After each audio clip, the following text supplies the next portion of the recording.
भयंत्रास जरा आद्यांच्या वावराकडे गेलतो. तिथं समर्थ भेटला. समर्थनं थोड्या पपाऱ्या हाणल्या, त्या ऐकल्या. मोगऱ्याचा येल घेतला, म्हणजे गोल गोल केला आणि घरी आणून दिला. घरच्यांना म्हणले हे लावा. बाहेरनं आलोच जरा, बाहेर गेलो. जरा लय म्हणजे जांभळं खाऊ वाटले लय दिवसातनं. आद्याला घेतला, पत्याला घेतला आणि जांभळं खायला पप्पोदाच्या शेडवर गेलो. ही बघा मुटकिली जांभळं होती, मस्तमध्ये खाऊन घेतली काचा काचा. ही बघा आद्या माकडागत कसं वर चढते. सगळी जांभळं बिंबळं खाल्ली, संपावली. ही बघा पत्याला म्हणलं तुला नाही देणार, वरनं चिडवतो मी पत्याला. परत पत्यानं माझी व्हिडिओ काढली, पत्याला जांभळं दिली, जांभळं खाल्ली.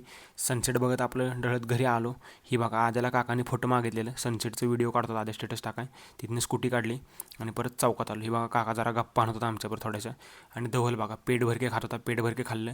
ही बघा ही पण कार्यक्रम जांभळा जाऊन आलं पण आम्हाला सांगत नव्हतं. तिथनं आलो, पप्पांचा बड्डे होता त्यासाठी केक घ्यायला आबांच्यातनं केक घेतला आणि घरी आलो. पप्पांच्या बड्डेचं केक कट कराय सेलिब्रेशन केलं मस्तमध्ये. जरा कॅन्डल बिंडल लावली. ही बघा पिल्या जेवाय बसलाय कसा, म्हणजे जेवाय बसल्या कसं बसलेला. फरसाना म्हणला माझी व्हिडिओ काढ, मी खातो म्हणला गपा गपा.